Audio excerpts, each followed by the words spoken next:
response to escalating violence in Khartoum, and because of specific threats and violence directed towards diplomats in Khartoum, we have taken the decision to temporarily close the British Embassy in Khartoum, to evacuate the British diplomats and their dependents, and relocate our diplomatic functions into a nearby diplomatic post.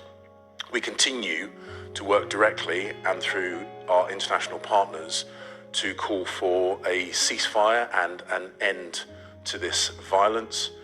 The safety and protection of British nationals in Sudan remains a priority for us, a top priority for us, and we'll discharge that duty through our embassies based in the area. I'd say to British nationals in the region, please register with us. We have circulated a link so we know who is there, where they are, so if an opportunity arises, we can find a way of helping them.